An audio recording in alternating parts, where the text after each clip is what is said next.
request somewhat. I have my son is an old daughter in that group of. How you doing, sir? That's all right. There's some water over there on the table. I'll email you after Thank this, you. all the details. Since you were sprinting.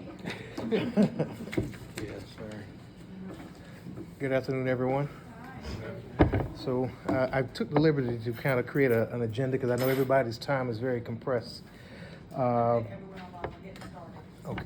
Y'all can do it. Okay. I'm sorry. It's all right. And I wanted to have a very directed meeting in terms of looking at certain aspects from policy to research.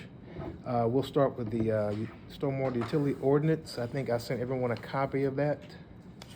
I also provided a handout with some highlighted languages.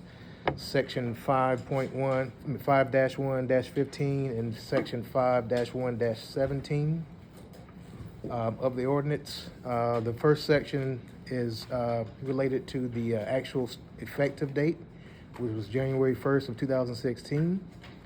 And then the section below that, which is 5-1-17, is dealing with exemptions and credits and so forth. So if you look at the very first sentence of that second paragraph, it does specify that no public or private property shall be exempt from utility service charges. So I wanted to open up the floor to see, does anyone have any questions about this? And since we have Attorney Kerr in the room, maybe he can give us some guidance on that as well. I do have one, just reading this about the exemption. I know in previous meetings, we were talking about some credits and stuff that we should receive, could not receive, all of that, so I didn't know how that pertains to this line. Since this is the first document we're talking about, Attorney Kerr, what would be your opinion based on what Ms. Smith just proposed versus what you read in this ordinance? First line came out, which paragraph? The second one. highlighted 5-1-17. Oh, yeah, I printed out my own copy, so I don't have your highlights. Oh, okay, okay, all right. Um, Should be on page 12 of the,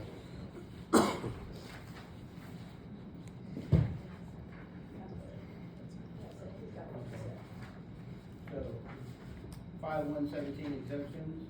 yes. The first line. um, in Pretty plain language, it says no public or private shall be exempt.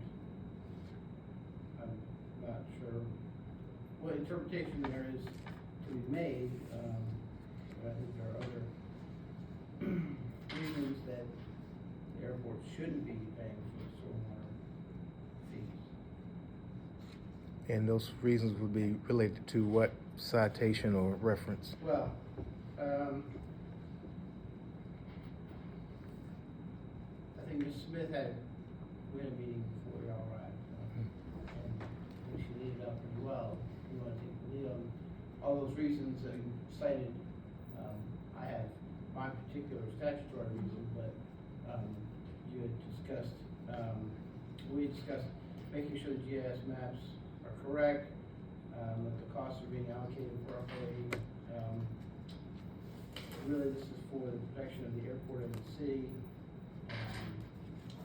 And I'm not sure how these reports are supposed to be used as well. The Emmett Foster Wheeler reports don't seem very pertinent.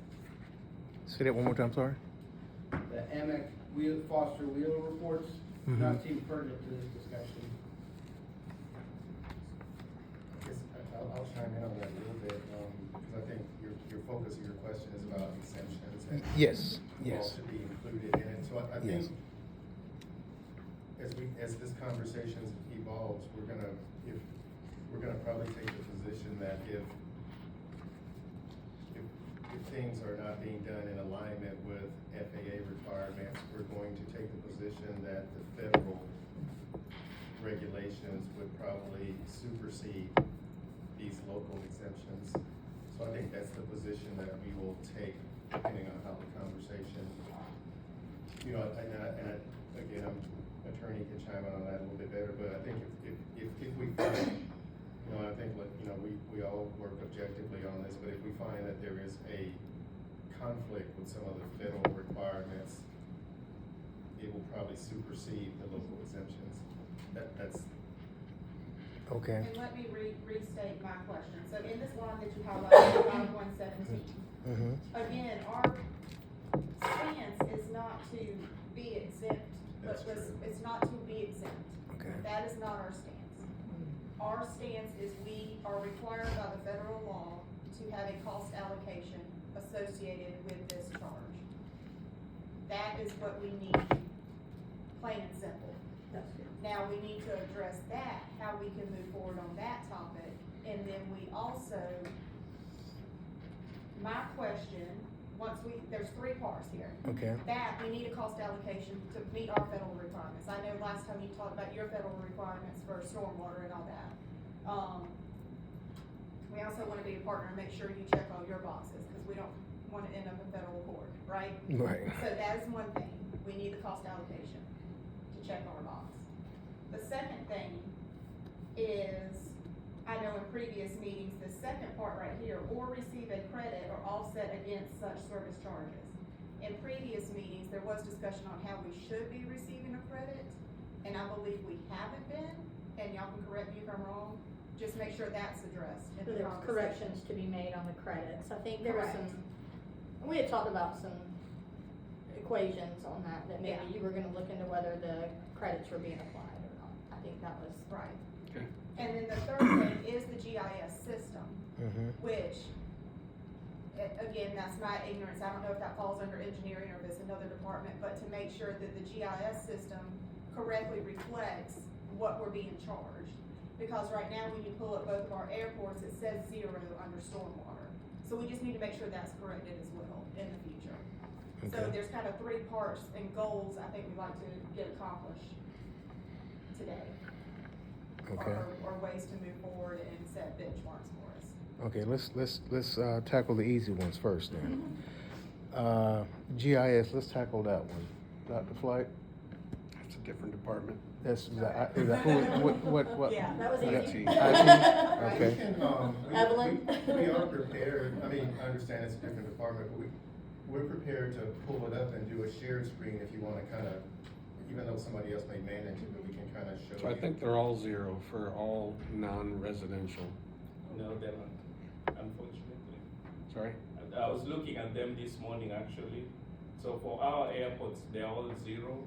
If you go to federal facilities like Georgia Power, some of them have, some of them don't. Yeah, it was- Residential all have. So when they updated they outsourced the service for the GIS stuff. So you go to a separate website. Right. When they updated that, it did not pull through the values that are in the database. So that is a contractor IT issue.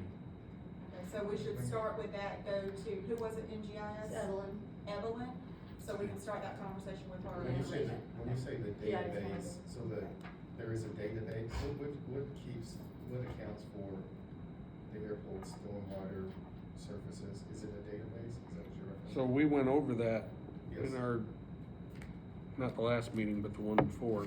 We did, we did. And it was your engineering firm that helped develop those impervious areas. Okay, Edwin, you wanna speak on that, cause that was something we did bring up earlier as well. Yes, because we talked about this back in November, if I recall, and I apologize for not being on the last meeting, I guess about a month or so ago, I was traveling. But the map that was developed several years ago, and when we had these meetings back in, I don't remember, 2016, 2017, was discussing what we thought was deemed to be removed from the fee, not so much what we deem to be in the GIS system. Because I made a comment back in November that the GIS website itself, if I go in here and the line work that's showing the proposed impervious area is not up to date. So I don't know what area is being assessed, because the pavement out there has changed over the years. We've removed and added pavement, we've removed impervious area. So that's kind of the thing with the map, is the map was never meant to be a supplement to the GIS system. It was more of a discussion point to just determine what should and should not be attributed to the impervious area years ago. Okay, so did anybody ask for an impervious area review? When the. We had asked for that years ago. Years ago, we had asked that, but the last time we talked about this in November, it was stated that the GIS system was going to be updated and that the line work would be revised. So the impervious area has been updated relative to probably what's on the GIS. As I mentioned, that is outside our purview if the IT department did not pull through the appropriate data. So but I can say for sure that, there has been a reduction in the impervious area to the airport, probably in line with what was being asked. Well, and that's maybe the question that I was going to state then, is should it be something that the airport asks of us as the consultant to revisit the entire impervious area that is existing out there now and resubmit that? And if so, what is the correct channel to go through for that? It's an impervious area review, and there is a form on the website for that.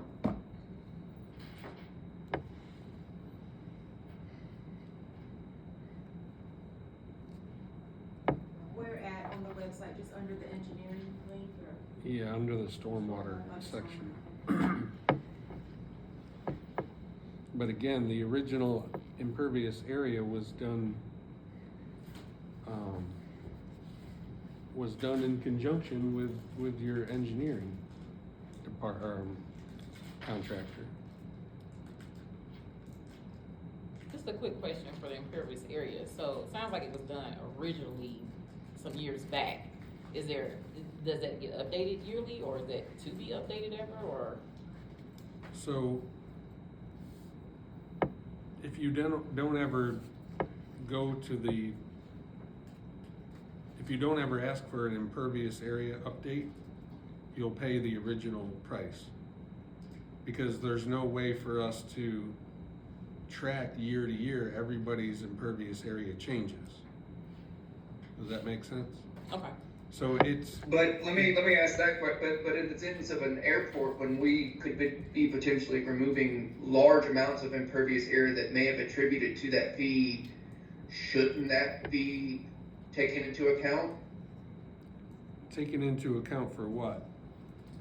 I From don't understand your revision question. to the fee, because So I'm not. like I said, there's an area right now that if I go into again, I understand that the software is not up to date, but the GIS website shows a blue line that is counting towards impervious area, that I'm assuming is counting towards impervious area, that is no longer impervious, and it was a large area that has been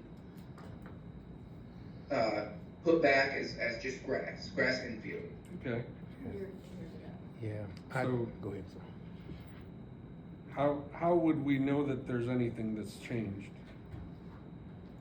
I mean, as-built get provided, do they not, Elizabeth? When we close a project out, all the as-built still have to go for. They do, I just First- don't think that the two departments share, I don't think it autonomously goes to stormwater to update their system. I will speak to that, being from engineering. It goes in the system, but it's not that, I don't think Oscar gets any way to be notified automatically that happens. Right. So to move Now, forward. the majority of the impervious area that we are adding on the airfield itself is exempt no matter what, because it's typically taxiways, runways. So that's not what I'm I'm just talking about in general, some of the other areas.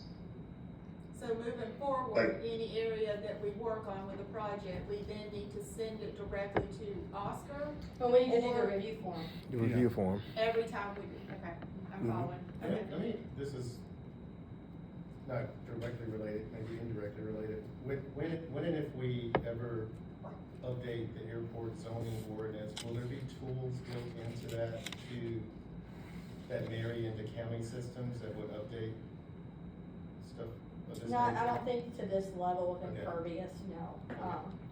A good question, but no, I don't think it would get, it's gonna be more high level and not into the per project. So the way to make sure the changes happen is you have to fill out that form. Okay. Everybody has to fill that form out Okay. Noted. for a review. So that'll just be part of our closeouts now Yeah. for projects, we And just add that that to our form- checklist. Just goes directly to you, or do we also need to send it to GIS? So it's got a website or a email address on there. Okay, but just, again, like we see GIS isn't updating the way it needs to, so when we submit that, does it need to go to both? Or after you No. get it, it then goes to GIS to update on Yes, it? yeah. Got it, okay, thank you. So I was looking for the original emails. It looks like maybe the original was 3,680,000 square feet, and it was changed to 3,669,000 square feet, something like that. So these numbers have changed because in the past, the airport did come and say, look, we've got some changes. And so it has been changing every time somebody comes and asks for it. I don't have a list of those changes. But again, originally, we didn't just provide you that impervious area without a consultation. That consultation happened probably in 2014-ish. I think it was implemented in 2016. So there was a lot of discussion by AMEC, right? So we had a contractor that was helping us stand it up. Representatives from AMEC went to every single business in the county, especially the large impervious areas, and worked with them to figure out what the impervious area was, what counted, what didn't. And again, there's special provisions for airports, right? Taxiways and runways. So there's a conversation that happened before I got here, before all of us got here probably. The consultation with the airport stuff, Yeah.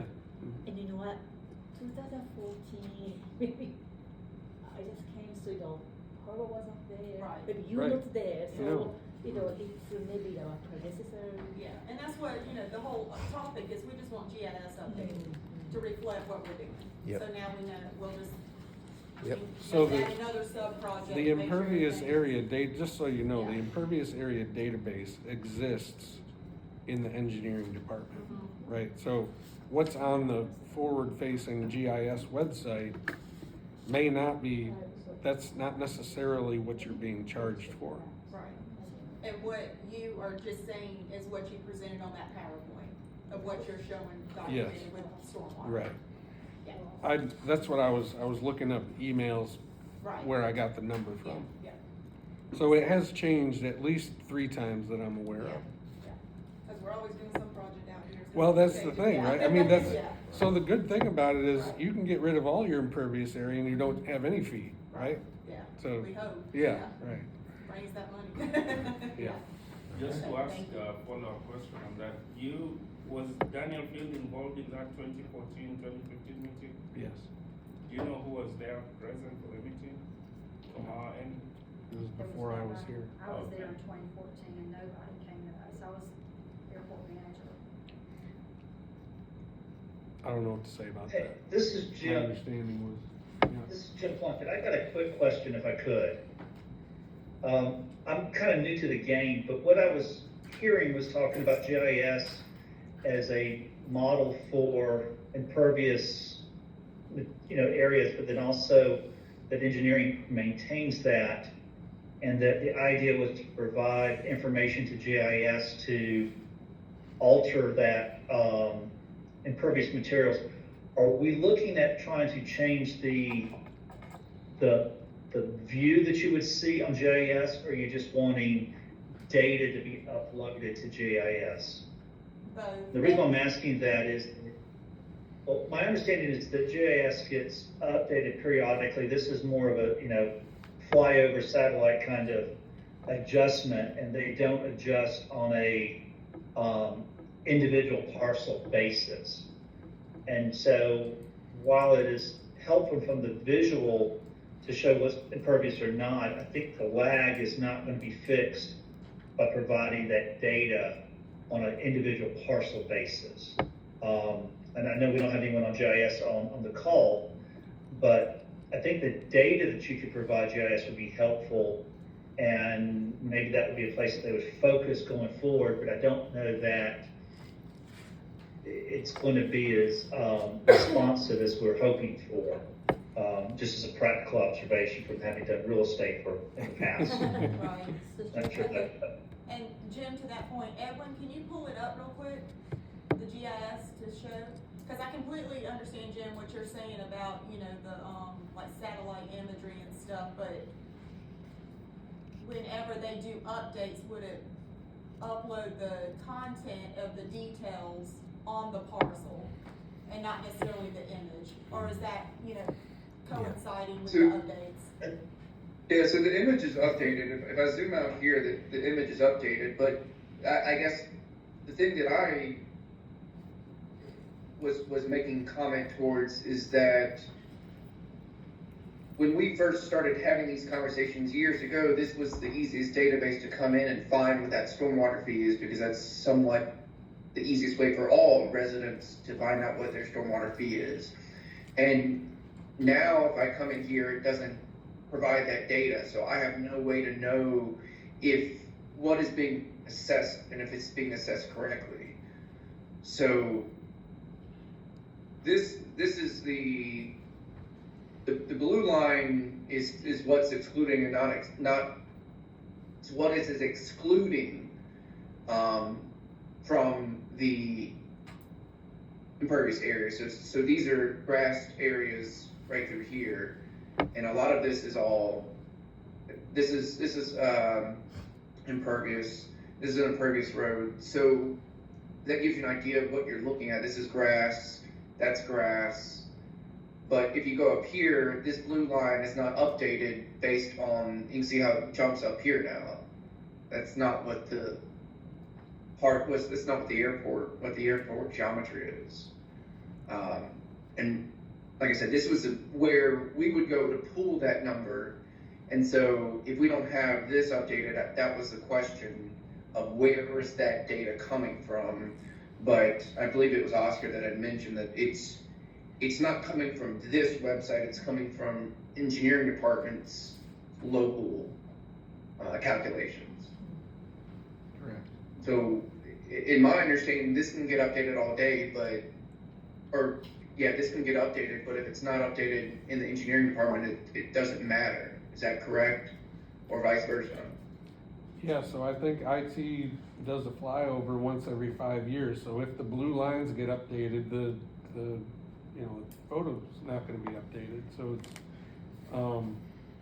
the airport, or, the engineering firm has the official, copy. So if you want a GIS layer, if you want a snapshot, just let me know. Could you get it in CityWorks? I don't think it has the boundaries. GIS for entertainment purposes only. Yeah. Thank you.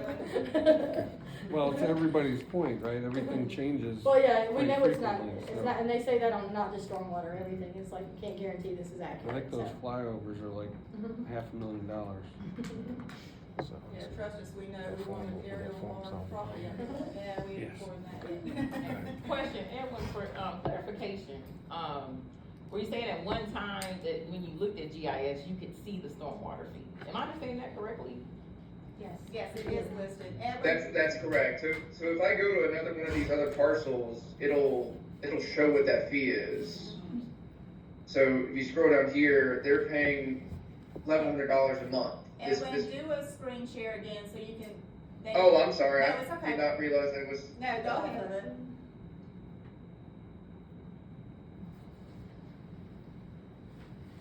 All right, can you see that? Yes, thank Yeah. you.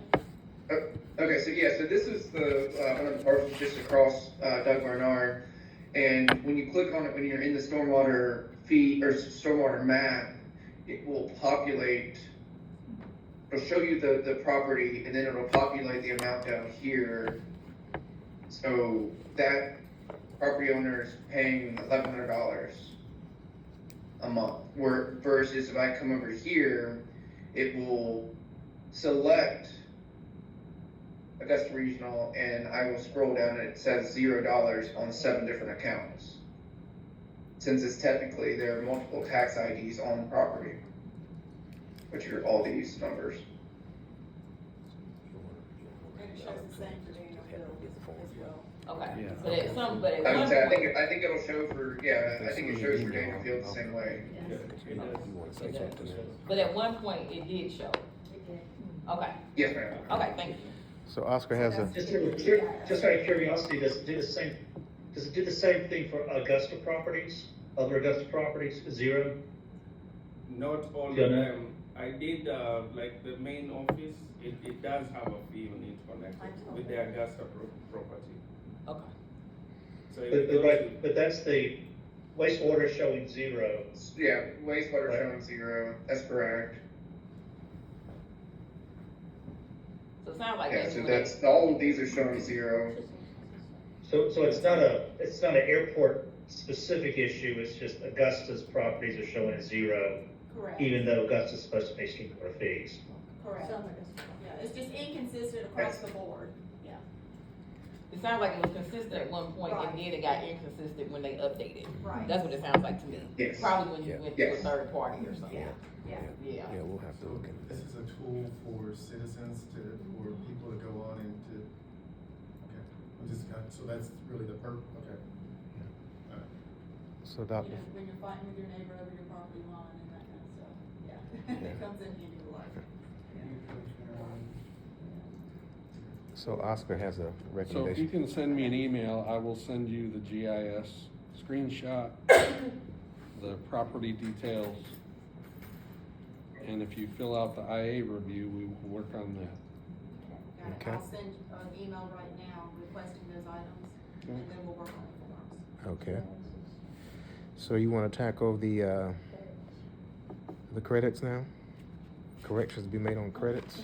No, so before I'm moving sorry. on, just to know about the credit, just to know, maybe in my own education purpose, Uh-huh. that I understand correctly. So according to the ordinance, Mm-hmm. they say, no public or private property shall be exempt from stormwater utility service charge or receive a credit or offset against such service charges here. Mm-hmm. Then I was reading this, Okay. and under Augusta Regional Airport, the last sentence said credit available up to 65% of the fees. So are they mentioning about no? Are they referring to the same thing, credit?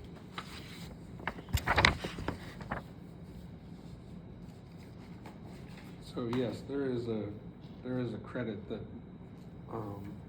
that the airport receives.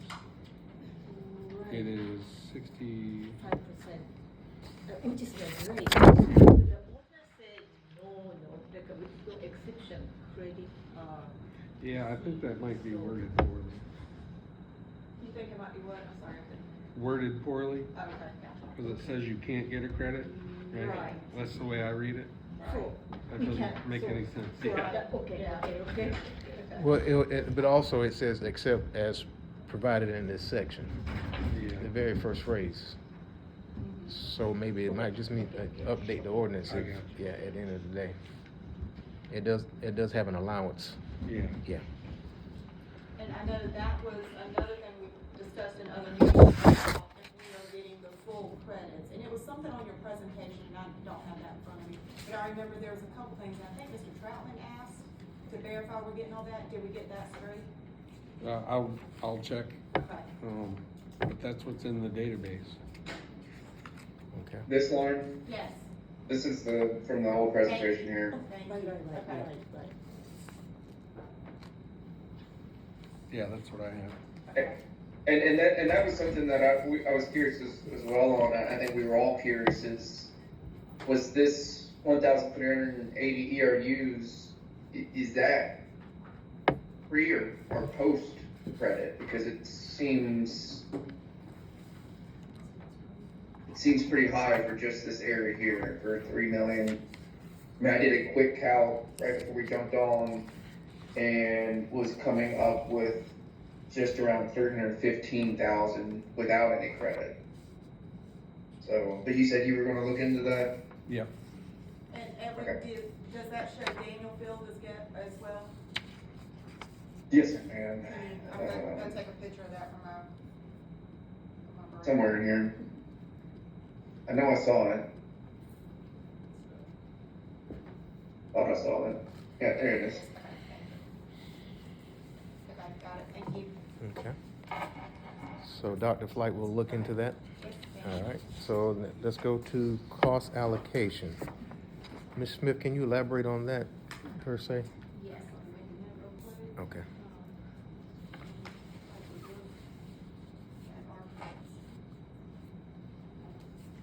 Okay, so cost allocation. So this goes back to, I think, when we originally started this whole conversation, we throw out the scary term revenue diversion. And that's what we're trying to avoid with everything.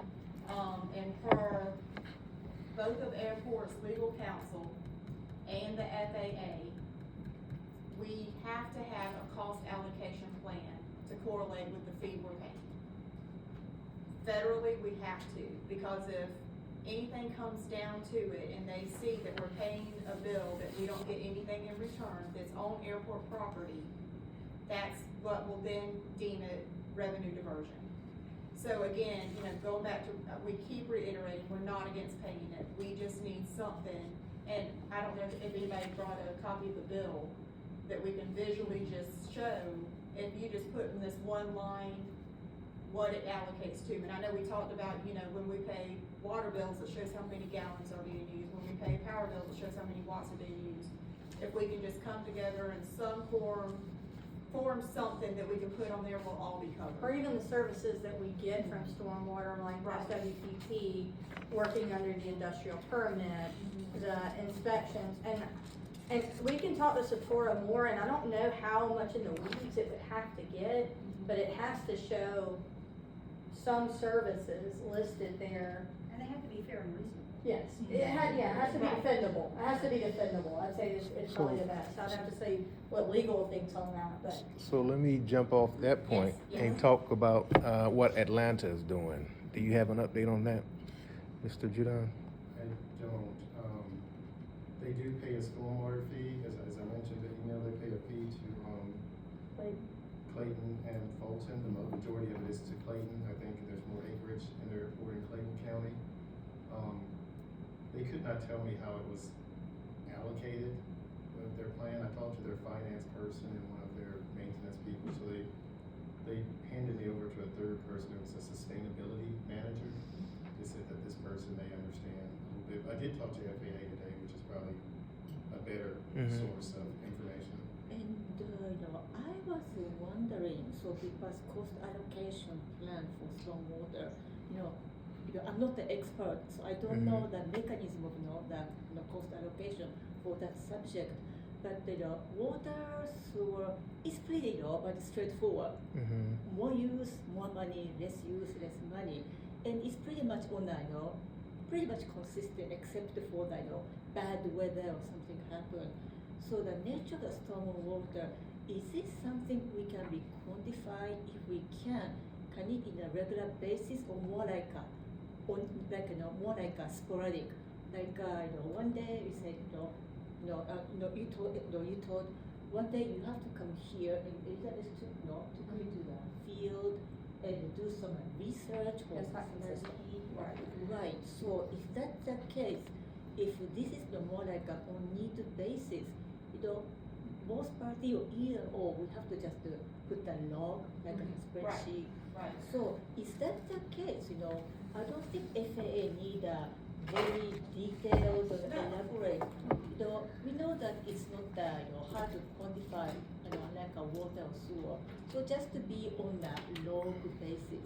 But right now we don't know the nature of. And I will speak on Atlanta for a minute. I'm gonna say this, and I don't mean to be disrespectful the way it turns out, but we wanna focus on ours and not what other airports do, because what we've done in our research, we found some of these airports are still doing a lot of things they don't need to be doing anyway. So if they get in trouble legally, federally, that's on them. We're focused on us. And I will say that Atlanta, they are so large that I know a lot of other airports that are paying these fees, they have actual employees on their property to do this work. So that's kind of how their funds are allocated as well. So when Mr. Giovanni was talking to Atlanta, we couldn't get the definite copy of a bill to see what, we haven't gotten that far with the whole chain in Atlanta. But we do wanna see exactly what they're doing. Mr. Dion, Yeah. is Atlanta an authority? Atlanta Airport, are they an authority? They're not an authority, okay? Are they receiving money from the general fund at all? I would surely tell you no. Let me tell you, I want to talk a little bit about my conversation with FAA this morning. I think it's kind of important because I asked her some very poignant questions. So yeah, as far as the payment of a stormwater fee to a local utility, she says that is fine. She says that is done in some places it's done, some it's not. But as far as that process goes, there's no problem with them from that standpoint. I did talk to her a little bit about Atlanta and my conversations with Atlanta, and she said she didn't. She was very adamant, and I asked her 3 or 4 times. I asked her about the methodology of coming up with the impervious surfaces, as far as that being. I said, can that be the sole methodology from your perspective? And I asked her 3 or 4 times, and she said no. But she says it is fine, and she said it is appropriate and it is common to quantify impervious surfaces. Kind of what Lauren was just saying, what she kind of came back to time and time again, and I was trying to be very objective. I wasn't trying to be biased. I was like, she came back to that cost allocation piece from their perspective, and she said that, so kind of what the staff is saying is kind of consistent with what they are saying as well, that you can charge us a fee, but she wants to see that cost allocation piece.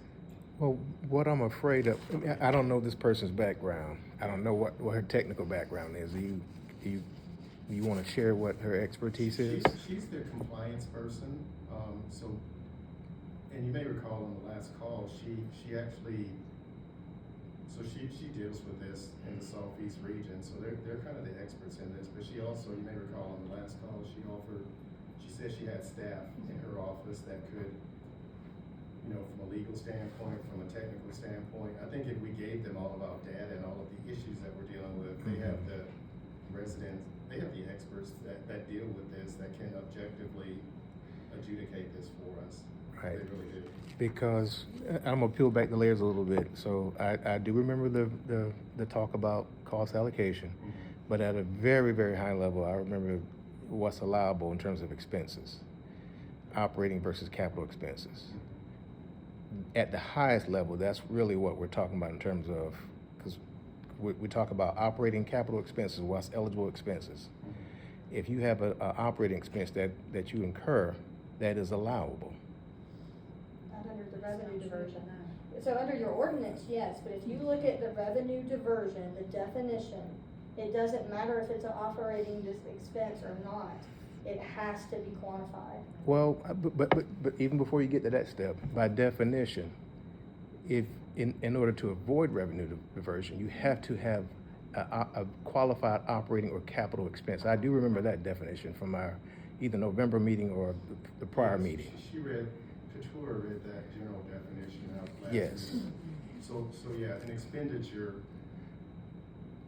yes, an airport expenditure has to be toward the capital improvements or the operating costs of the And airport. the operating expense for the airport, for instance, Right.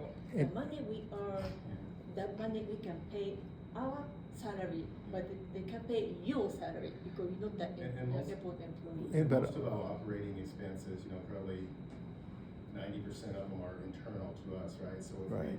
if we have somebody that's cutting out grass, for example, or cleaning the pavement or something like that, those are categorized as operating expenses, but they're very clear, they're very internal to us because they're. Right. And I also remember asking the question very directly. I asked you all, do you consider this an operating expense? And I think for, Address that as well. Right. yeah, and I think you all said you do acknowledge this as an operating expense. Right, or, it is, and it is operating expense. Can I ask a question about this cost allocation?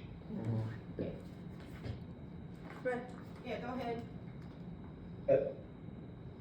So for the cost allocation for stormwater, is it the allocation expenditure for that fiscal year?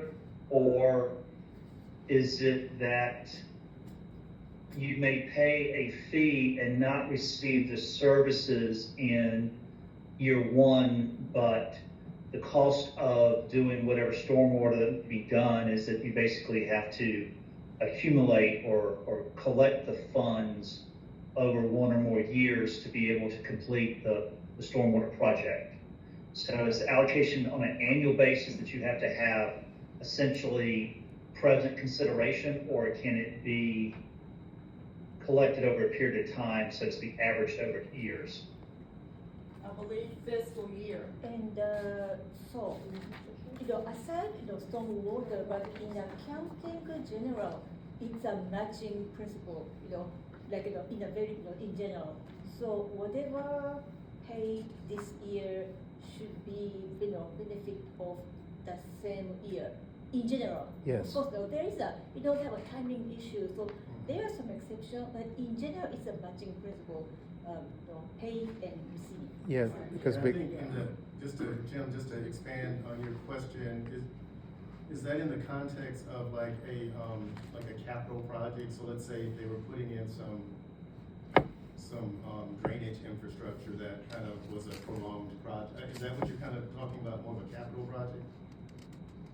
Because I guess I could be you could be looking at it either way, but let's just think about, let's make it just operational expenses. But let's say that, and again, I don't know if it's applicable to the airport, but let's just say that to dig out a ditch, not to put in infrastructure, but just a digging it out.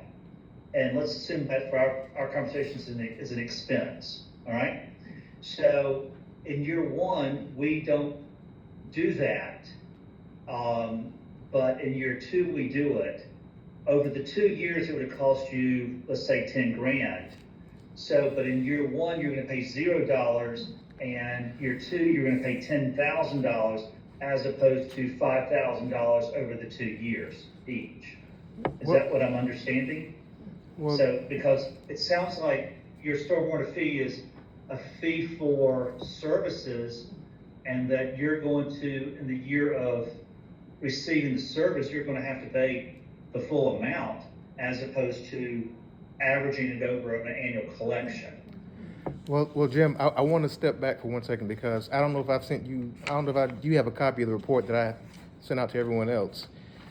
And I'll ask Dr. Flight I'll ask Dr. Flight to kind of explain this study, but from an industry standard point of view, most airports pay a fee based on a particular method. And I'll let Dr. Flight kind of explain to that point. Yeah, so the quantification that everybody's looking for is the way you actually calculate the impervious area. The impervious area is the impact to the system. And everybody pays based upon that impact, the impervious area impact. So that system is called the Equivalent Residency Unit, ERU. And all stormwater utilities determine what their own ERUs are based upon their particular requirements. And so our ERUs in this county are 2,200 square feet. So it has been determined that for every 2,200 square feet of impervious area, you'll pay $6.40. That is a standard nationwide. Now the numbers are gonna change, so the ERU, the actual unit, so we're using 2,200 square feet. The ERU for a different county may be 2,000 square feet. It's all dependent upon how they calculate what their needs are at the end of the day. And so the ERU number may be different, but the cost per ERU is also going to be different. But from industry-wide, that is what most, That is the approach, Stormwater that's the utilities use. methodology, that is the accepted, adopted methodology for every stormwater utility in the And, country. and I'm generally familiar with that idea because when this came into effect. What I'm getting to is a little bit different. So let's assume for our purposes, for this call only, that there is an exclusion for FAA, project, anything that receives FAA funding, there's an exclusion unless there is what it sounds like is a fee for services kind of situation. They have to be able to cost allocate that to that. And what I was trying to figure out is that ERU kind of idea, if it only has to be within the footprint of the airport or has to be, delineated immediately next to the airport, or whatever those rules were, would it still be based on the ERU kind of 6.4 for each qualifying unit? Or is it, we're having to designate what we got at the airport on an annual basis to substantiate the payment as an expense and reporting that to the FAA? Well, I think the terminology that FAA uses with revenue diversion, and you guys please speak up if I say this incorrectly, is in-kind services. So anything that you pay outside has to show an in-kind service. So I think what Satora was saying was a cost allocation somehow has to represent some sort of in-kind service for this fee that is being paid. Is that fair? Yes. But I'm, And kind of what, Jim, kind of what you were talking about, with the capital improvement project idea, that kind of makes sense in my mind. Okay, we're paying the stormwater, you're gonna put this infrastructure in using those funds, or to equal those funds over a 2-year project. That's something tangible. We can show the FAA, we pay stormwater, we now have this ditch. So what you're saying is, yes, we have to prove what we're getting for our money. So if we come to an agreement and say, okay, you show it to us quarterly, annually, whatever, that's fine, because that checks the box with the FAA, but right now we're getting nothing. And that's just the FAA. Right, so what I'm getting- Right. So let's say that we had a 5-year plan. Could we theoretically collect from the airport 20% of that amount if it was going to be done in year 5 as opposed to doing it in year 1 and trying to collect it back? Do you have to have services in the year of collection? I guess is what I'm trying to figure I out. wouldn't think so, because that would constitute under a project. I mean, we deal with federal funds right now, we get something and we have 5 years to use them.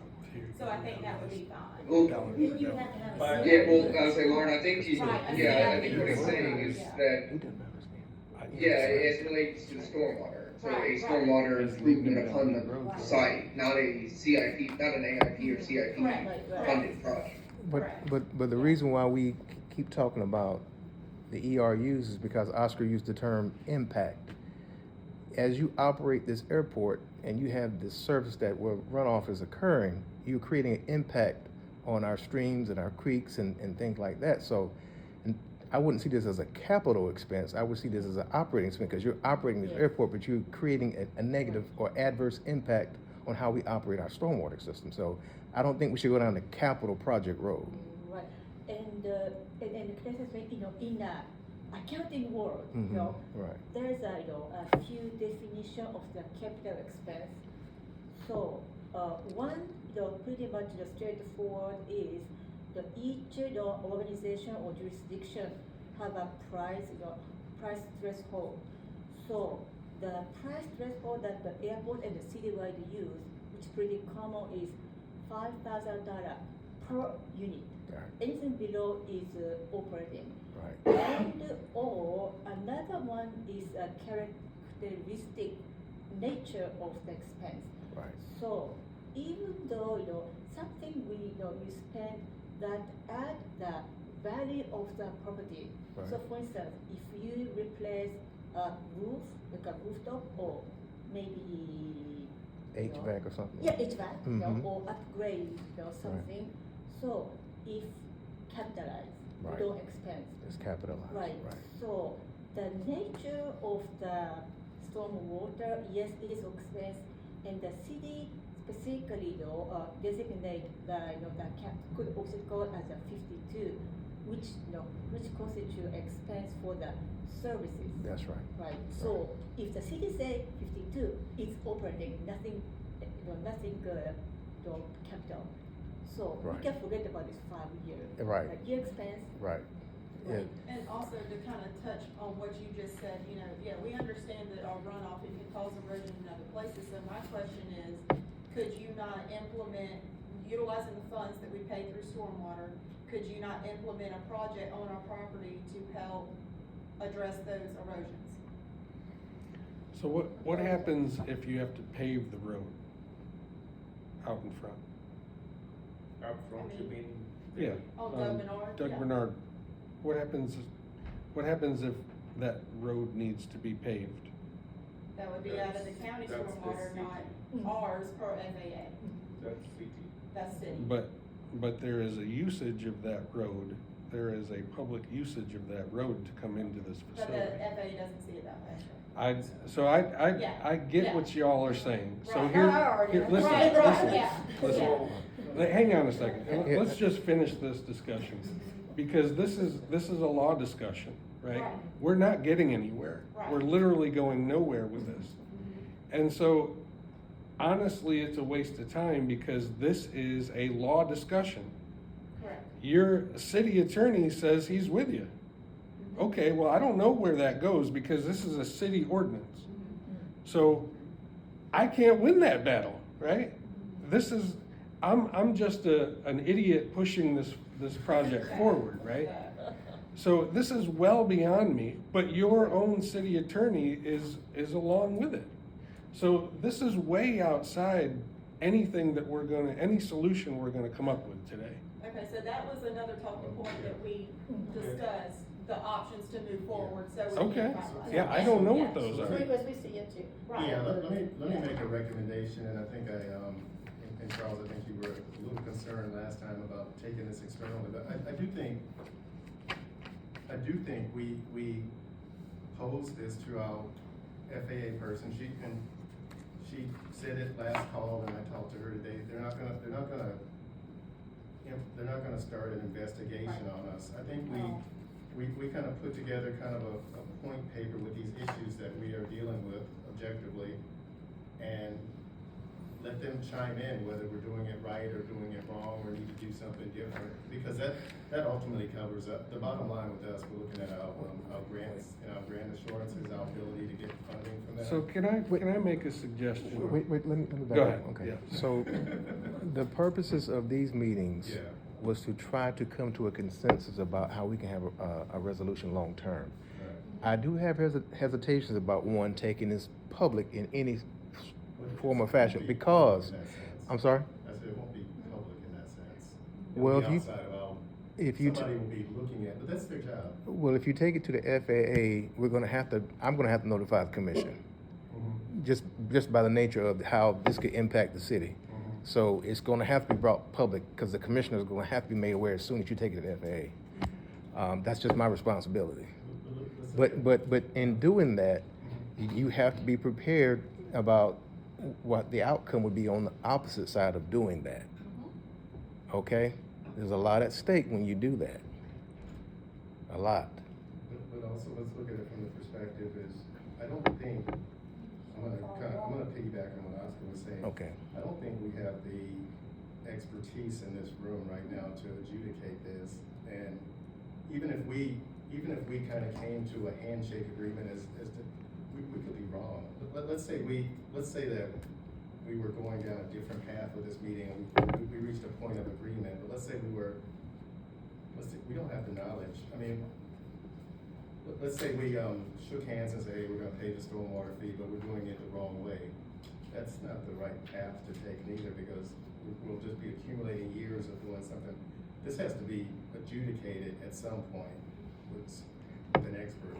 There's a lot at stake both ways. But that's why I thought we were gonna do behind the scenes research, to look at other airports to see how they're paying it. And I thought that's what this meeting was about, to kind of But it's compare not apples to consistent. apples. There's some airports that aren't paying, there's some that are, there's some that are paying based on one way, But- there's some but- that are paying on the but listen, if, I thought that's what these meetings were for, to kind of bring this information to the table so we could talk and analyze. So before, I agree, right? The worst thing you can do is invite FAA into your house, because it could get,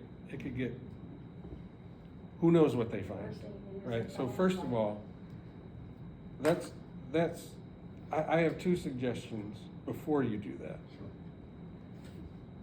The law department should research this. This is not the first time this has come up. There is probably a ton of research on this because every airport doesn't want to pay the fee. So I would suggest that maybe our attorneys do some research to find out what the history of this issue is. So I'd love to know. I don't know. That's number one. And number two, when Dr. Malik and I were arguing with Georgia EPD on things we did not agree on the stormwater permit, the very first thing we did was we got every single stormwater group that was our size. There's a designation for the size of Augusta Richmond County. Every permit holder in the state of Georgia, we got on a phone call. And we said, look, these are the issues we're coming up with, right? How do you guys handle it? And so if I understand what you were saying about your conversation with FAA, they did understand that stormwater utilities are a thing that people pay into. Well, those airports have figured out a way to justify what they're, hang on one second. They have figured out a way to justify it so it appeases their district, right? So their county that they're in, as well as their the FAA, and the airport itself. So they have found an avenue to justify it. Now, whether you all agree with that, that's up to you. I'm just saying that people have navigated this. This is not the first stormwater utility. And in fact, in Georgia, the very first lawsuit on any stormwater utility was Richmond County, Columbia County. And they lost. This was the very first one in the state, and there was a lawsuit over it. And it was found that the stormwater utility is a real thing that needs to move forward. So this is not a new road. And to go off what Charles said, Yeah, please. Go ahead. Oscar, or Dr. Clark, you were with A.B. Ladison when you guys met us in 2018 at the Daniel Field Airport. Ms. Jackson was the administrator at the time. And that, this list here, A.B. handed me this list. And I went and talked, I called every single airport, I called every single airport manager. My first question was, are you in charge of stormwater? Yeah, if it was yes, it's, are you an authority? Yes or no? If they're an authority, then they have every legal right to pay, I mean, legally they have to pay the fee. There were a lot of these that are not authorities, but they are receiving general fund money from the government, the local government. So as long as they're not an enterprise and they're receiving funds from the general fund to prop up their budget to make it whole, then the city is within their right to charge them, and they're not violating revenue diversion. So I am not arguing one way or the other. I'm just saying that there's probably a little more homework that needs to get done here, right? I'm not saying to pay it or not pay it. That's not my job. My job is to try to do what I'm charged to do. For the legal right for you to pay or not pay, that is not me.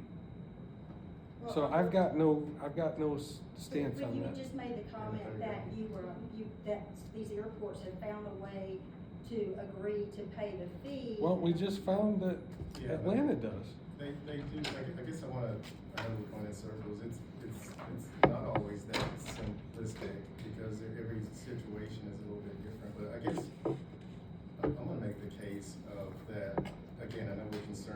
just going outside of our bounds, but we're all people of integrity. We're not trying to do anything wrong, and so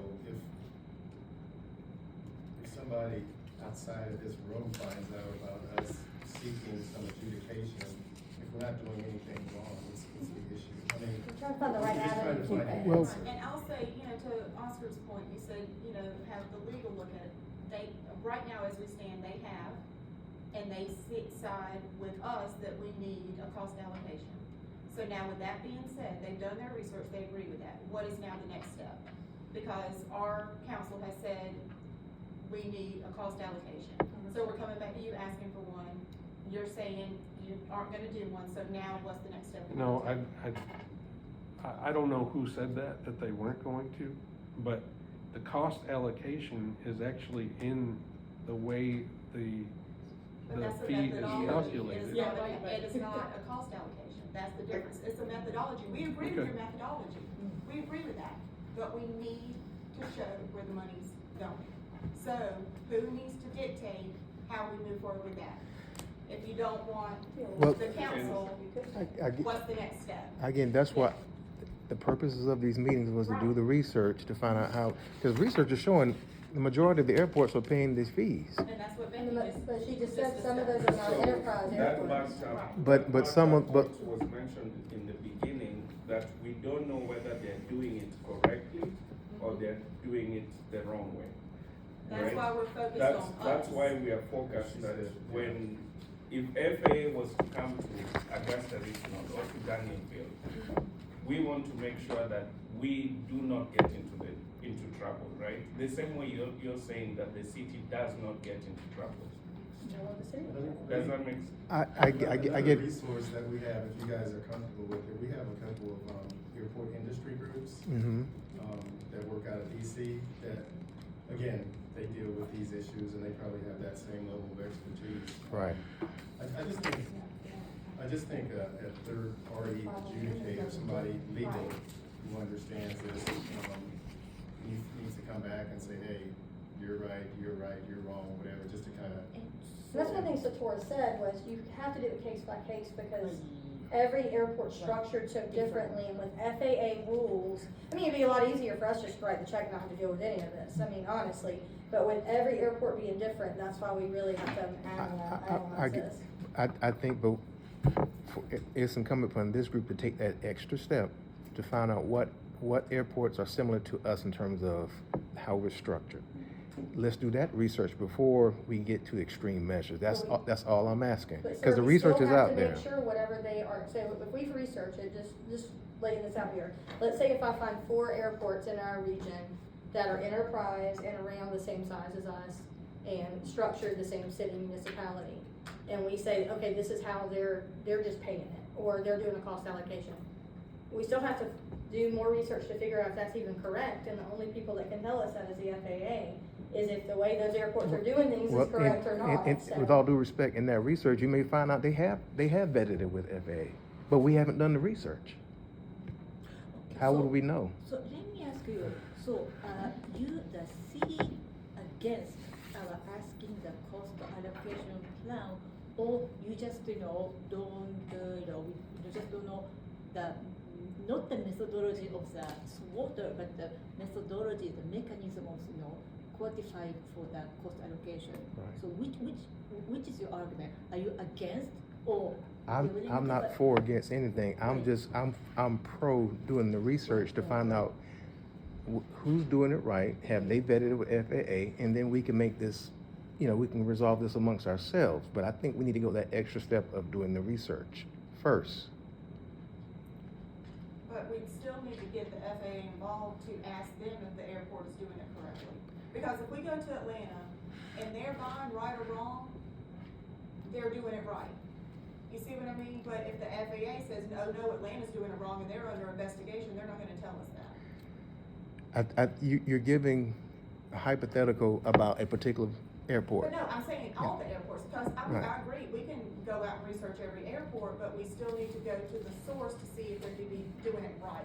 So should we waste the time doing that versus them just telling us what to do? No, here's what I would, okay, my approach would be to do some research, to find out which airports are paying it, to find out among those, which ones have vetted it with FAA. They may have documentation that they've already vetted this. Let's take that step. So we'll do that, ask if they have a letter that this has been vetted and approved for the FAA. Right. And then once we do that, what would be the next step? You want us to And then we'll, model after that? Because we'd still have to go to the FAA and have them approve our model and look at our methodology and all that. before we go to FAA, if we gather that research and we found out that there's airports that have vetted this with FAA, then it's incumbent upon our law department to kind of guide us from there. They can look at the evidence and say, this seems valid, and then they can guide us whether or not we should go to the commission or FAA or otherwise. But I think we need to do that research before we hand it over to the law department. Okay, Law, you wanna speak on any of it? Or Jen, or Okay, Robert, or. well, then, are you guys comfortable, before you speak, are you guys comfortable, us going out of state potentially? Because like, when you're saying, I know we've, with the exception of Atlanta, I think we've kind of already reached out to the kind of similar type of size airports or cities, airports, and I know you have a list in, and I told you, Columbus, Savannah, Brunswick, All of them are size. yeah, so, Or similar. so what, and I think, this is my opinion, and tell me, I mean, from this particular topic, I think it's kind of an interstate topic. I mean, if it's Columbia, South Carolina, it's still a federal, Right. it's still kind of, so if you want us to find a like airport that is that's doing the same situation, it will likely have to be out of the state. You know, it might, Yeah. in Oregon, you know, it's something, Yeah. it's another airport. just- Yeah, this is not a Georgia thing if you're dealing with FAA funding, so, Correct. yeah, yeah. Yeah. Because I think, Charles, we really have done the homework as far as similar airports in Georgia. I know the list that you guys gave us, like Becky said, most of those were, not all of them, but the good percentage of them were general aviation airports. And I would tell you, most likely, it's probably a 95% chance they're probably being funded through their local general fund. They're probably not nearby. So that's not really an apples to apples comparison, but you know, if we go and look at, again, I said Salem, Oregon, or Columbia, South Carolina, or Roanoke, Virginia, you know, we're gonna have to go outside of the state and find another similar airport that is going through this. That was probably what we got to do. I think So, that, sorry. I think that's really important because doing exactly what you're saying, because it will provide justification if it does come out that it is not right to pay the fee. That provides justification back to, remember, this is a commission, this is an ordinance. So that provides the commission with some ammunition right. to say, okay, well, yeah, obviously we can't do that, right? So it actually has to go both ways, right? So if you can find some way out of it, you also have to justify, I'm guessing that it'll have to go. them? Sorry? Edward, Oh. I'm not hearing them right now. We can hear you. I just think you're stuck. Yeah. Probably the most airtight part of the whole day, we're gonna figure out what to do. Cody, you Oh, there? man. I will share with you guys. I'm gonna too. step away. Hello? Hello, can y'all hear us? Can you hear? I think they stuck though. So, yeah, I think it's stuck. One of the things that the FAA told me was that, I know we keep talking about other airports. They tell me unless they have a reason to probe into other airports, they don't do it. So she says other airports may or may not be doing things right. She says she doesn't know because she doesn't ask. She said unless somebody internally or externally kind of launches some sort of investigation or inquiry against another airport, they don't ask. So theoretically, I'm not saying anybody's doing anything wrong, but theoretically, other airports could not be doing things the right way, but it's just not been asked or uncovered, so. But also, if you look on the flip side of that coin, that means they're not going to the FAA to find out. Correct, but, they're not putting themselves in harm's way in terms of having but we want to do FAA. things the right You know, way. I get it, but They're they're- vulnerable to a whistleblower, somebody who wants to say, hey. Well, and so for being an Right. airport that relies heavily on grants, Right. you are vulnerable by not going too, because we will lose all our grant assurances, and then we can't fund this airport anymore. No, I get that, but. So it's a double-edged sword. But the thing is, Or, yeah. but So the it's thing is, like- but the most prudent path is to do the research. That's the most prudent path. Then we turn it over to our law department to guide us further. So, I'm sorry, I just walked back in, I had to Okay. take a important meeting. My understanding is that we're gonna get, I just wanna wrap up, if I need to make sure. So we're Mhm. gonna have, the GIS is going to get updated from Yes. different departments, Yes. correct? And then we're gonna get a cost allocation report, we're gonna get that? Well, No, listen. What Charles is asking us to do is to do some more research, and you may have heard me share that if it exists at all, it is probably an airport in another state, if we wanna kind of do an apples to apples comparison. So we can look and see if that exists. So we're going to another airport to see if they have vetted with the FAA? If they are paying a stormwater fee, and what type of administrative mechanisms do they have in place? You know, do they have a cost allocation plan in place? Are they merely basing it off of impervious surfaces and nothing else, or anything in between there? Okay. So Just, we're- we wanna benchmark if we can find, And two, when we If do we can that, find something. we need to make sure we take into consideration, if we go to another state, that they have different ordinances of laws Different and all states have that, different that, ordinances. you know, won't pertain, so we just need to keep that in mind too. If we do come back with one, they could have a completely different set of laws and rules that we have to abide to in the state of Georgia. Agreed, but if they're getting FAA Perfect. support, then they're definitely have, at least I would imagine, have vetted it with FAA at some point to pay that. Perfect. yeah, Perfect, this is Jim. While you're doing that inquiry, could you, and you may have said this a different way and I just didn't hear it. It would be helpful to know if, you know, you said, are they having a cost allocation? One, if they could provide you that type of information, a copy or a sample of that. And then also, if they're making payments, ask them if they had any correspondence or communications with the FAA regarding that. My personal thought is that, some airports are going to look at the ordinance that says you're supposed to pay it, they don't fight it, and then therefore they pay it. And as you've been saying earlier today, just because you do it doesn't mean it's right. And, or just because you don't doesn't mean that you're not supposed to. So it'd be helpful to know if any of them have communicated or received any type of assurances, less from their attorneys, but more from the FAA, because as I heard mentioned earlier, the grant assurances are a bit more important than the E&O policy of a lawyer, when it's all said and done. So, that would be helpful if they're willing to disclose that information. And then if I tell you how we would probably do this, so it just kind of closes the circle all the way, is that based on that information, we'll review that, and then Robert will probably reach out to the appropriate county attorney, city attorney, whatever you want to call, and have a brief discussion of the ones that seem to be paying, or alternatively, ones that don't pay it emphatically, you know, why they don't feel they have to pay it. Right. So while you're helpful in doing a lot of the due diligence, we'll kind of do a second layer of due diligence just to kind of get comfortable, because while we try to be proficient in these worlds, we also understand that other lawyers, we don't have to reinvent the wheel every time we do something. And so if we could talk to another attorney that's done it, we could see how they got to the point of paying and not paying. So,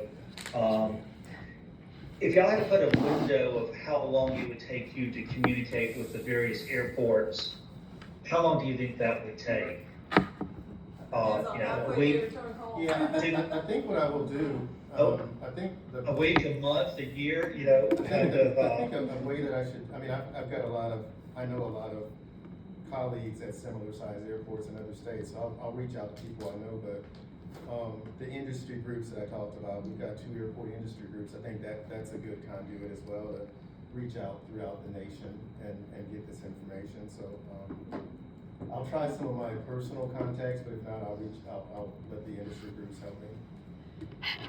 So the other thing that I just wanted to say, so you're gonna look into the credit though, right? Yeah, Okay. yeah, we'll definitely follow up on things that Okay, we can okay, handle, okay. for sure. I just want to make sure. I was, I had a call with, one of my former colleagues, she's actually the chief counsel at ACI, one of our industry groups. They were telling me about, it's a larger airport, but they said that Portland, Oregon, that they had some significant kind of stormwater adjudication with the airport some years ago, so that may, again, not a similar size airport, but that is a name that came to mind when I mentioned it to one of the industry groups. Okay. I would guess Portland has a stormwater utility. We actually have that. Oh, do you? Yeah, absolutely. There we go, I didn't know that. Wow. That's in the Becky Stormwater Bible. Stormwater Bible, no doubt. That's interesting. All right, and we'll definitely follow up on our action items, things that we've agreed to, okay?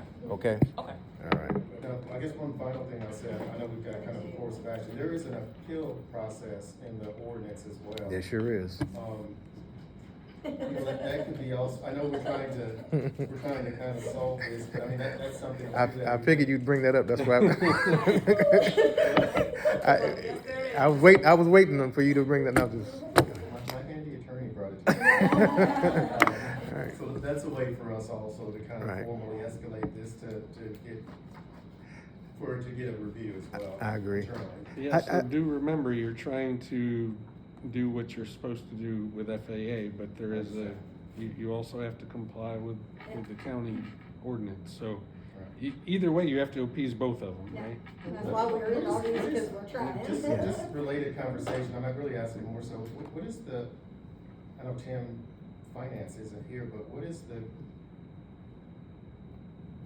the position from the county with, like Daniel Field, who hasn't paid this for, how long?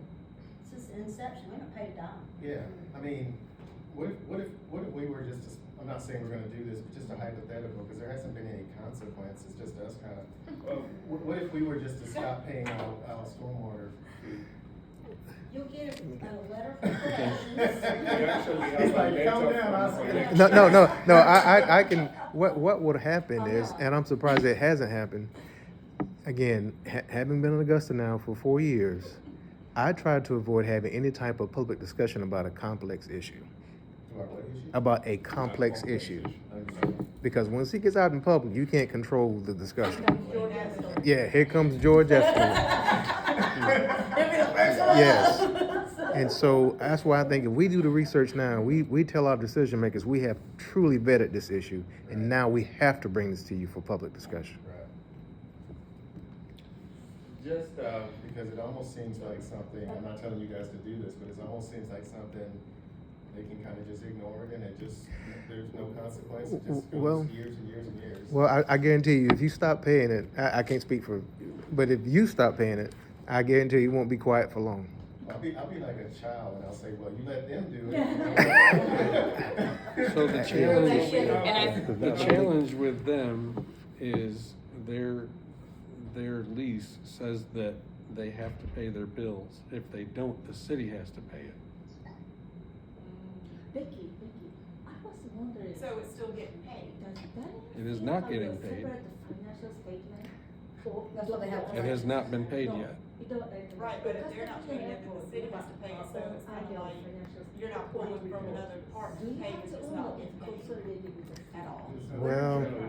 Well, I think, Theoretically, we could just kind of kick the can down the road and go, you know, we've been paying the house they have, and if we weren't meeting trying to bring resolution to this, I guess this would just well, go on into perpetuity. what Oscar may not have conveyed to, Separate financial statement. what Oscar may not be conveying to you is that this program has to be supported based on some sort of funding source.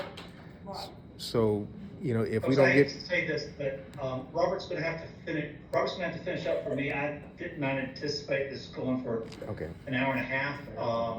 So I've got to jump on another matter that people have been waiting for a little while, but okay, I hope y'all continue on, but I'm unfortunately going to have to leave the meeting, Yeah. okay? okay, thank you, Jim, thank you, Jim. Robert was, there's more, thanks, sir. Robert knows a lot more about this than I do, so I appreciate it. Thank y'all. Yeah. But this program has to be supported. And Elizabeth, Lauren, we have another call coming up at 3, so just wanna remind you all on that as well. Yeah, and then I'm gonna step out in a minute and call you. Yeah, Yeah. we're about to wrap Yeah. up, thank you. Yeah, Anyway, you talking about the. but any program that the commission authorizes, it has to be supported through a funding source. So it's sometimes it's robbing Peter to pay Paul, but it has to be funded. I'm just surprised it hadn't gotten to the commission floor at this point. I'm really surprised. Oh, it has. The floor? It went, there was a stormwater update, Dr. White, I think you were there, I don't know if it was you or Dr. Malik, that stated, somebody on the dais asked, is there anybody not paying their stormwater? And it was brought up that Daniel Field wasn't paying theirs.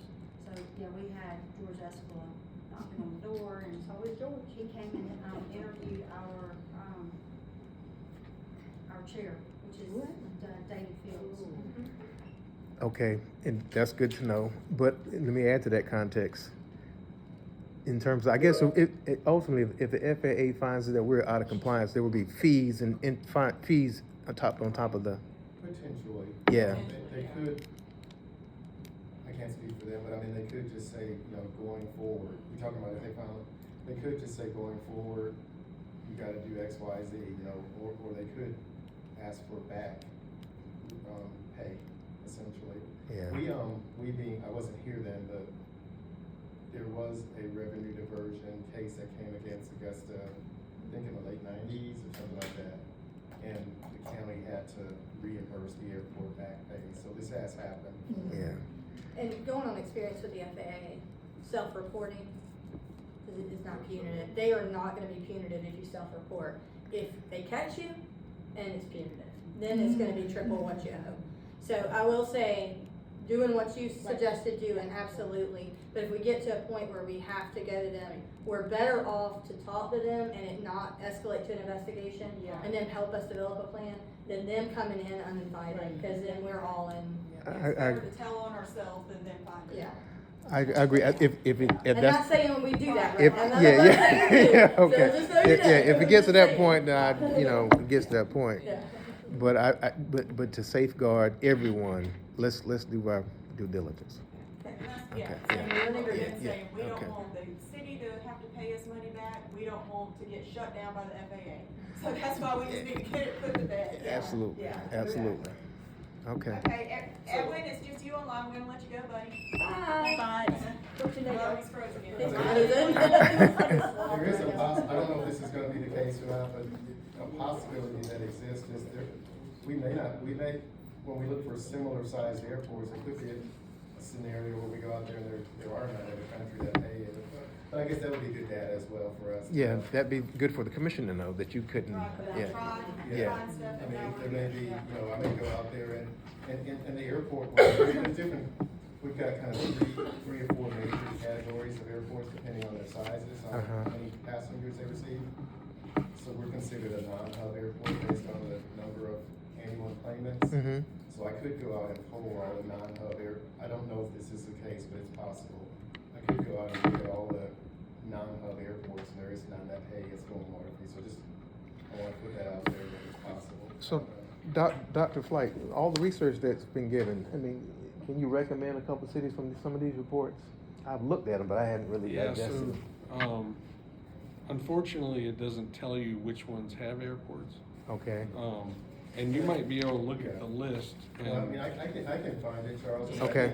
think If we wanna look at similar sized airports, I can look at, for example, Augusta has 350 complainants a year, 50,000 complainants a year. Okay. And it's in a category of airports, and there's probably, I don't know, say there's 50 other airports in the country, whatever the number is, that fall in that same category. Okay. So if we're looking for a benchmark, a similar we wanna use that as our benchmark.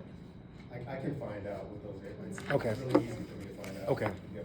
So Alright. if you could do me a favor, when you do that, when you're finding, whatever the findings are, whether they pay or not, that's probably not a good enough answer, right? We need to know why.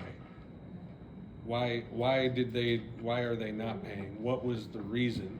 Because, The ones that aren't, yeah, if you find that there are some that are not paying, yeah, I would imagine Yeah, that's, I would no, imagine. I'm just most- saying, from the legal, Yes. from the other side that you gotta balance, which is the commission Yeah. and the you know, Yeah, the ordinance, I can't speak for them. we need a reason. Yeah, I would imagine most of them that aren't paying, probably their local jurisdiction probably just didn't levy.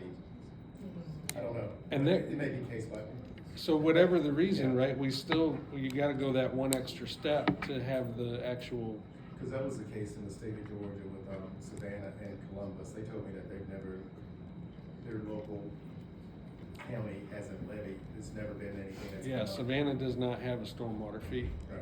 They're actually working on it now. So it'll be interesting to see how it encompasses the They might be airport. coming to us after what we did. I have no doubt about it, yeah. Yeah.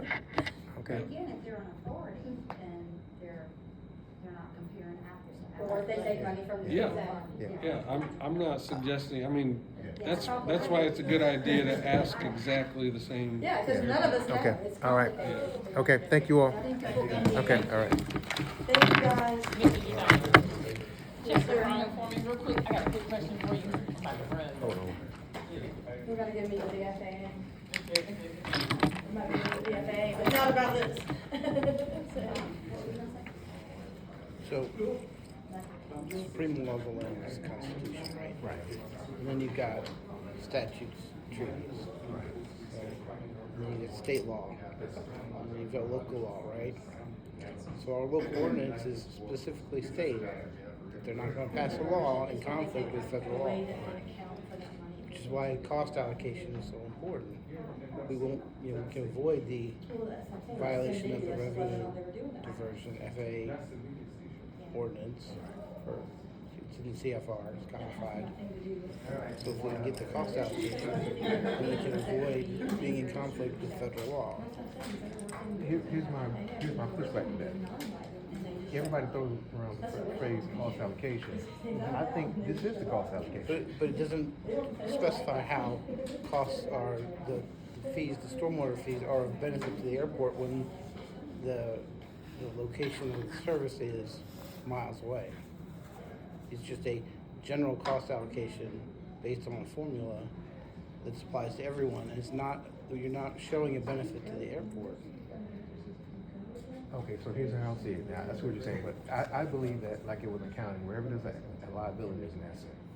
So when he's saying that there's an impact to our environment, the opposite of that is that you're receiving a benefit of them managing your runoff.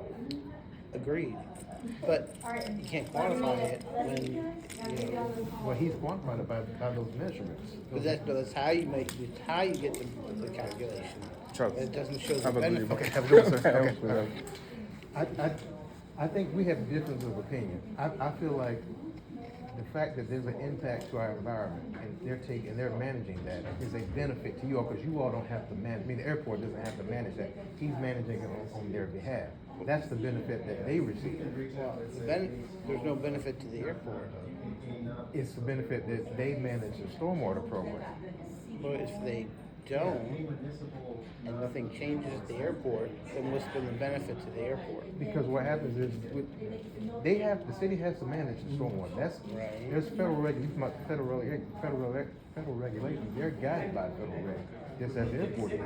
They have to manage that stormwater. You know what I mean? Yes, So- yes, absolutely. I agree. I've seen the statute. Yeah. I agree. And so- Totally agree. So the fact that they are having addressed the impact, the negative impact of the runoff from this property, you all receive the benefit of having them address that on their behalf.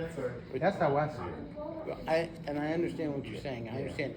Yes, there is, like, from a holistic point of view, there's a benefit to the airport that the stormwater is handled by the city, but you cannot demonstrate the benefit to the airport. think he can speak to the negative impacts of the runoff that impacts our creeks and close water bodies, is that correct? But you He's already can't- mentioned that to them. Yes, yes, Yeah. but you can't demonstrate the benefit to the airport. I'll let you address that question. So that's the challenge. How do you show a negative? Right, you can't, what's that? Can't prove a negative. Exactly. So how do you do that? Well, like, I think we talked about you guys probably, you work in the drain with this clogged because of branches from a storm that's getting on the airport property that would otherwise back up onto, say, the runway. There's a clear benefit to the airport there. So the airport unfortunately is in floodplain, right? It is. Okay. And if you go up Tobacco Road, you're gonna go up to Mike Paget, all the way up the hill. Yeah. I This is did at that the the other bottom day. of the hill, right? So the system has to be cleaned from here all the way to there in order to protect the airport. And that's the same with any stormwater system, because this is the lowest part of the county. That pertains to every drainage area that comes in this direction. So, but what I'm saying is that you're asking me to hypothetically say, well, what if we don't clean these drains forever? What's Right. the total impact, Right. right? So how do you, I don't know how to do You know, that. I'm thinking in my head, like, how can we characterize the Mhm. work that's done elsewhere to show that there is a benefit to the airport? So again, I keep bringing up, when you drive from here to downtown, you pass 30,000 stormwater structures. All of the customers that use this airport drive those roads. Now, I know that's really hard to wrap around, but that is a service provided by that, because you're driving by, every corner you drove by a structure. Sure. Along the way, you drove by 15 miles of pipe, right? So that is the problem is, this is the commons. No one wants to pay for the commons, ever.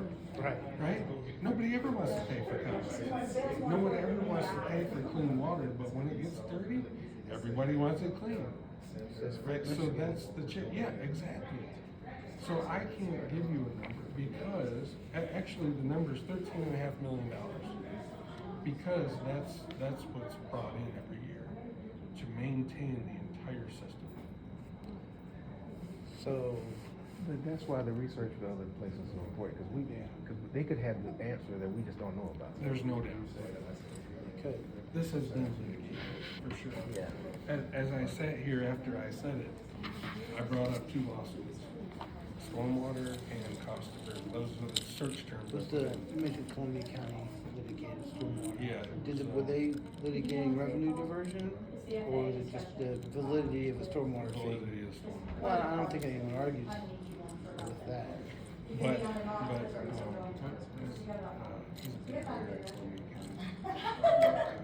right, The largest goes to He's- State it was his College. lawsuit. Yeah, we had y'all and right invited. after that, we said it's all illegal. That's fine, that's fine. Right, I'm not saying it's the same thing, I'm just saying that, And we're not saying it's illegal either. yeah. We're just saying, let's I do it don't want right. the airport to get in trouble, right?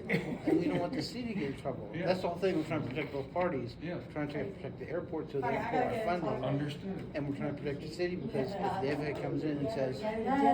they only go back 6 years, but the FAA comes in and says, well, you overpaid $100,000 a year, times 6 years, it's $600,000, and by the way, we're gonna apply triple damages, so you owe us $1.8 million.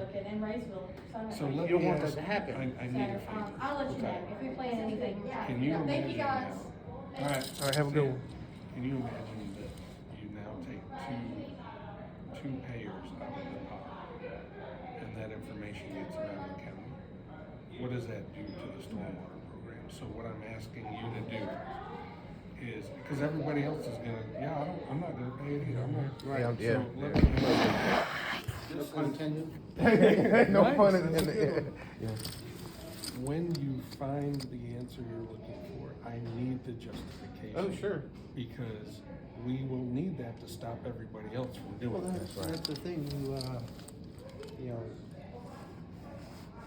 because we talked about going the appeal route, and you know, we provide to the commission, here's the rationale for the airport not paying, and the commission will have, okay, well, we understand you don't wanna be in conflict with federal laws, so there's our justification, other people don't have that, and we were just kinda spitballing, but that would be one way to approach it. But the commissioner was, just having worked with them every day, they're gonna expect us to do the legwork before they make that decision. Absolutely, I'm not saying we didn't, no, you wanna, Yeah. no, you do that Yeah. as part of the appeal, you Right. gather that information, and you submit it to Dr. Malik, Right. and he makes the decision. And if we disagreed with that decision, then you would appeal to the commission, but at least if we went the appeal route, you'd stay in-house and say with engineering. He disagrees adamantly. I'm sure he does. He does not want this to come back up again because it was already litigated the first time around. In Richmond County? No, I don't mean in a legal, there was a lot of opposition. Well, I think there's a lot of opposition to the program in general. Yes, there is, but what's gonna happen now is now you're gonna start pulling that first thread. But we have justification. The airport, And that's Says it has different, justification. right? So that's different. yes. Because that cuts the thread off. That gives you a reason Mhm. that is justified for both FAA and for the commission. Right. You need that extra, we need that extra Yeah, step, or absolutely. else the whole thing's gone. Absolutely. And I fully agree. If we're gonna do it right, right means having the right support and Absolutely. justification for your position. Absolutely. That's like when I pulled this chart, I went to Harvard Law School. Okay. I didn't go to Harvard Law School. I went to their website, Okay, okay, their okay, library, okay. Yeah. Right. to say, I got this from a reputable source. Right. This is something we should pay attention to. Right. And that would be True the enough. sort of thing Yeah, that we would I totally expect. agree with that. Yeah. However, My friend. to not kill the. How you doing? I'm doing well. How you doing? You're such a We great have to make mediator. sure we do our due diligence. I try. You could be a jag, I'm telling you, you're amazing. Or else that 13.5 million is gone. Thank you. Right, and I think Thank you. I everyone's appreciate that. Yes, ma'am. You know, you can call me anytime. in the end for. I got you on speed dial. Okay. All right. All right. Same side. Thank you, ma'am. Thanks. All right. Bye, Dr. Flight. Aye. I'm gonna tell you, I would not wanna be you. Oh, this is great. I love this job. Said no one ever. No one ever. No. No, I do appreciate what you're doing. Yeah. I would not wanna be you. I can Yeah. tell you that. Thank you. All right. Thank you. Robert, just call me. I think what you need, I'm gonna have to re-email it, cause I can't send it from my phone, Okay, but just call me. okay. Okay, All alright, right. bye. Thank you. Aye. I think we're all on the same side. Yeah. Trying to do it right, Mhm.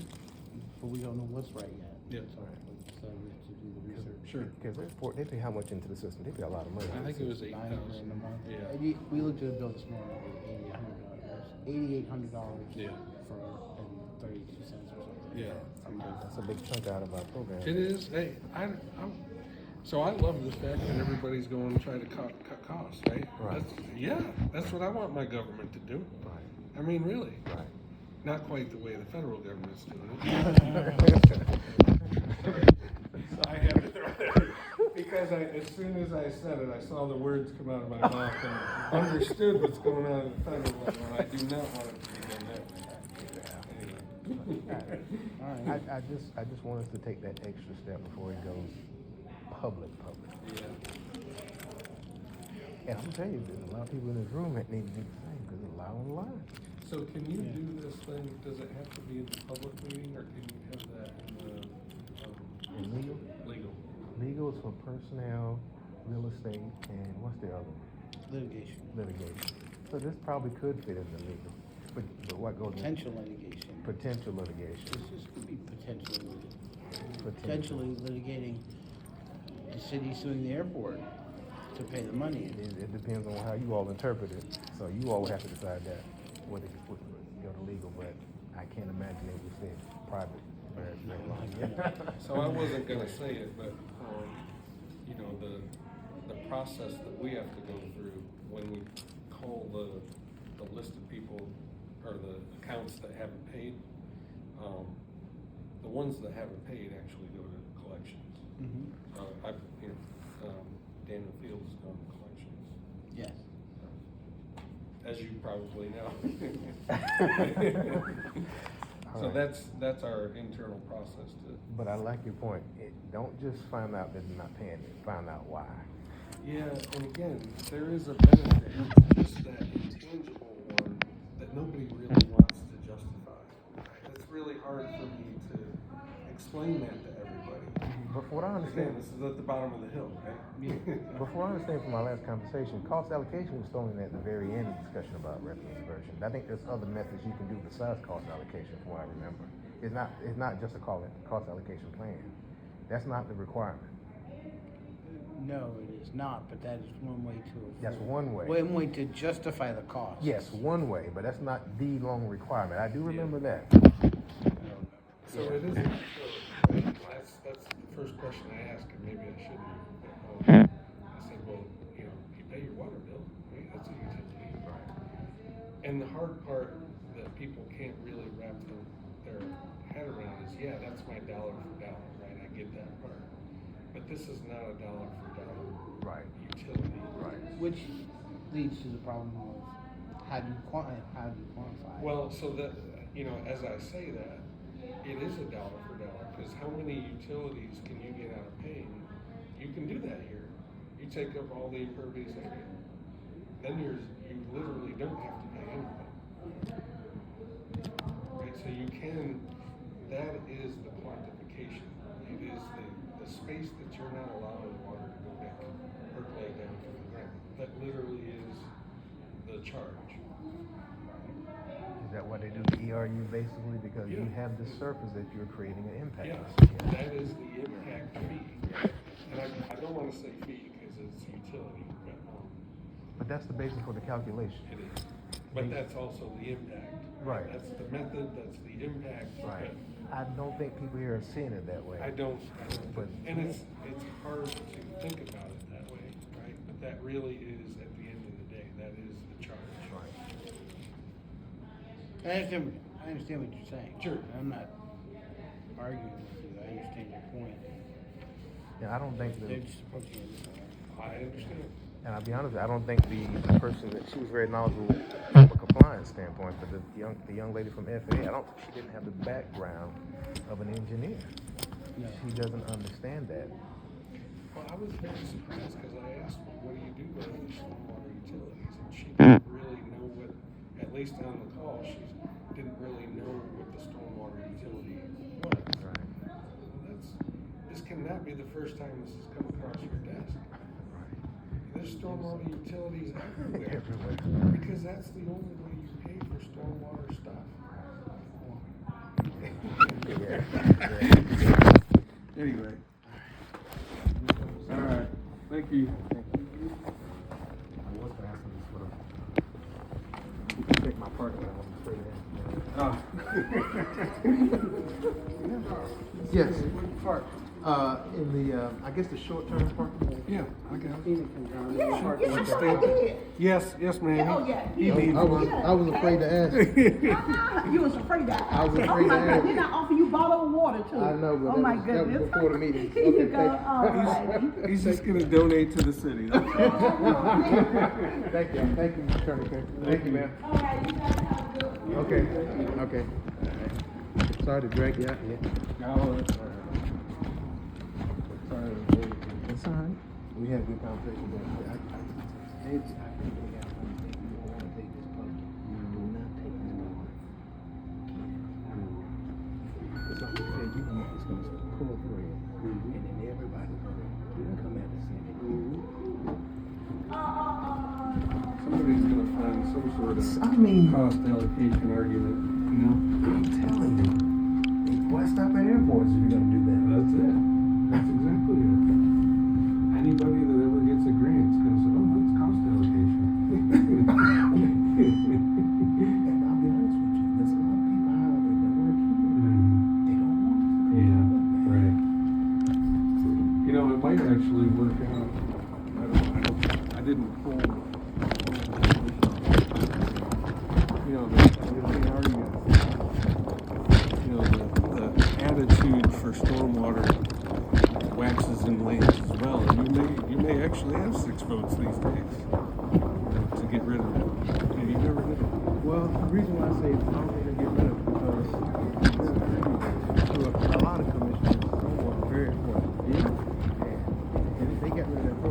all of them will be voted out.